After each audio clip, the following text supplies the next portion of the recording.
So just going through Asia for Tuesday night, of course, Wednesday morning for a London session. Going into Asia, I kind of just wanted to keep it simple. I was more bullish. I didn't see any reason why in the 4 hour chart why price wanted to go down.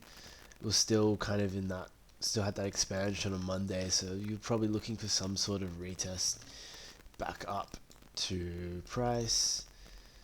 So I didn't really see anything bearish, and kind of price repricing down here to start the session was kind of expected. I kind of got a bit tripped up. There was this hourly inverse fair value gap, and I was going to try and observe if price wanted to be bearish there. But what we had is you had this kind of really strong price came into still overall in premium for longs, but it came to the bottom of the range and it took these 4 hour lows here. Took a strong form of liquidity in the Asia Open macro, 8 p.m. macro, and price expanded higher. So I was a bit, so I just didn't really know what price wanted to do at this point. I kind of liked the idea of maybe being bearish here. And then once price kind of does nothing here, I kind of just set to the point where I was like, okay, we don't know what price wants to do here. I'm going to remain bullish until the 4 hour tells me otherwise. And what I did notice was you create these relative equal highs right up here, these equal highs, or relative equal. Create these relative equal highs. You had a lot of liquidity up here that price was generating, and I actually really liked kind of the long setup.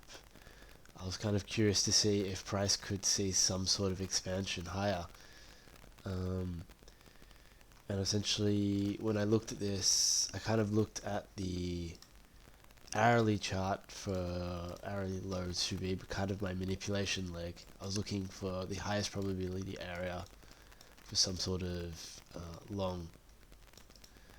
And once price takes this low, I was kind of very curious to see if we wanted to take these relative equal highs, because he came up and you just formed all this kind of liquidity, and it looked very clean for some sort of long, considering you're in 4 hour fair value. And I was essentially waiting for that move to happen. I was waiting, those setups. Essentially, I kind of started getting impatient at this point.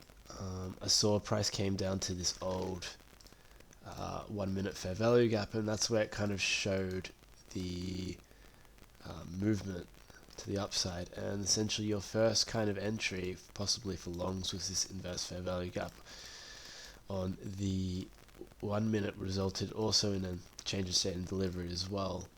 This here was a very nice signal for longs. It's very V-shaped. Essentially, when I was looking at this, I was looking for price to inverse above this 1 minute IFVG. Just looked like the most probable setup for a long setup. It got to the point where price kind of kept on trickling over this, and and then what happens is you take these highs eventually. But I kind of saw this slow confirmation, and I was kind of willing to wait for a better setup. Then I believe there was some news that came through about Trump or something like that, and price saw this expansion higher. But there was 2 entries here, and this was a really clean long setup, and it just made pure sense considering you're bullish on the higher time frame. Price generated these relative equal highs here. You took a form of hourly liquidity. And I believe there was no time to set up, but overall you had order flow backing yourself, or just the overall trend. So yeah, that was the first setup that I really liked during Asia. That was the only thing I saw which kind of made sense to me. So coming eventually into London, I didn't get a chance to look at London, but I believe I kind of liked bearish setup here, So what I did like was that price kind of formed these equal relative to equal lows, kind of just generating this liquidity slowly. You were more bullish, but this here looked like a clean draw for price to essentially maybe try and track higher again. And then what I did see was that price kind of did create relative equal highs here. So what you did have is you had this 4-hour fair value gap here. 4-hour fair value gap here. What you do see, we did see earlier before London begins, what you do see is you kind of see this manipulation leg here. Price goes up, it takes this high. Does it very early though, so it's no kind of certainty of anything happening yet. What you kind of did have though was you had a manipulation leg here inside of the London Open macro, which is the 2 a.m. 3 a.m. You had these clean relative equal lows down here. You already delivered in 4-hour fair value, kind of the time aligned for some sort of REIT price down. And plus you had an inverse fair value gap on the 1 minute that confirmed some sort of short or PDRA setup for the downside, and price expanded down mostly for this session. I didn't have a chance to look at Asia or look at London today, but that was the cleanest kind of setup that I saw. Maybe you could have been looking for longs up here, but I kind of look at that. That was kind of clean.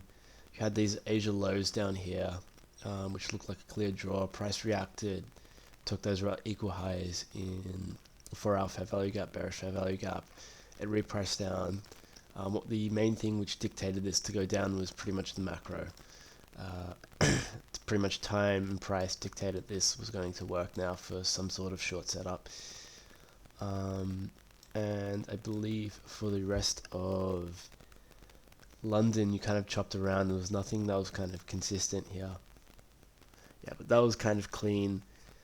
One long setup that was kind of clear and obvious in Asia, and then of course a short setup that kind of made sense to me looking back at it during London.